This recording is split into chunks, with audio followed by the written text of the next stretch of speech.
ஒரு அம்மா என்கிட்ட வந்து ஒரு 2 வருஷத்துக்கு முன்னால, இந்த கொரோனாவுக்கு முன்னால வந்து காலேஜ்ல நின்று நான் கிளாஸ் எடுக்கிற வரைக்கும் நின்னுச்சு சார்.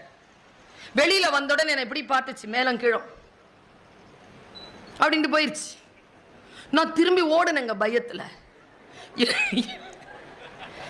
என்ன அளவு எடுத்துட்டு போகுது இது, இப்படி நீள அகலத்தை பார்த்துட்டு போயிருச்சு. நான் திரும்பி ஓடுனேன். அந்த அம்மா சொன்னாங்க, நான் ஒரு தையல் வேலை செய்யக்கூடியவள். நீங்க டிவியில பார்க்கும்போது எனக்கு உங்களுடைய அளவு தெரியல, நேரில் வந்து பார்த்து அளவு எடுத்துட்டு போறதுக்காக வந்த நான் கண்ணிலேயே அளவு எடுத்துட்டேன். நான் ட்ரெஸ்ஸோடு வந்து உங்களை பார்க்குறேன்னு போச்சு. நான் விடலை. நீங்கள் எதுக்கு என்ன எனக்கு ட்ரெஸ் வாங்கி தைச்சி கொடுக்கணும் ஏன் அப்படின்னு கேட்டேன்.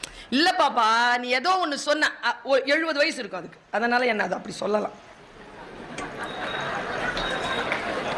சில பேர் கோவம் வந்துடுதுங்க, அவங்களுக்கு எங்க எரியுதுன்னே தெரியல, கோவம் வந்துடுது. பாப்பா நீ எதுக்கு பாப்பா, உனக்கு என்ன உனக்கு என்ன வந்துட்டு அவங்ககிட்ட கேட்டேன், என்ன எதுக்காக வந்தீங்க அளவெடுக்கிறதுக்கு?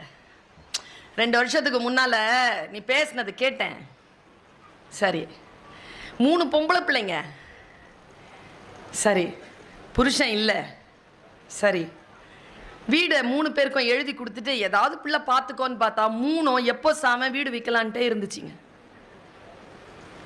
அப்போதான் உன் பேச்சை கேட்டேன். இப்போ வீடு என் கையில் இருக்குது. ஃபர்ஸ்ட் ஃப்ளோரில் வந்து டெய்லரிங் கோர்ஸ் போட்டிருக்கிறேன். நானும் வந்து ஒரு பிஸ்னஸ் நடத்திட்டு இருக்கிறேன், நல்லா இருக்கிறேன். இதை சொல்லிட்டு போகிறதுக்காக தான் வந்தேன். உனக்கு ஏதாவது நன்றி சொல்லணும்ல, அதனால் நான் உனக்கு வருவேன். சரி, அப்படி என்ன பேசினேன்னு உங்களுக்கு பிடிச்சிருச்சின்னு கேட்டேன். அது தெரியணும்ல, அப்படி தெரிஞ்சால் தானே நமக்கு ஒரு உத்வேகம் இருக்கும்.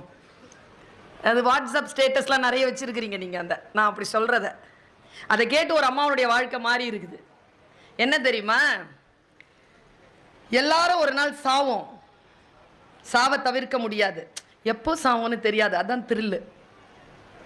அதை வச்சு தான் எல்ஐசியை தொடங்குச்சு. அது வேற. நான் சொல்றேன், எல்லாருக்கும் சாவு வரும். ஆனா நாம செத்து போகணும்னு அலைஞ்சிட்டு இருக்கான் பாரு, அவன் முன்னால மட்டும் செத்துறாதன்னு. இதுதான் அந்த அம்மாவை பாதிச்சிருச்சு.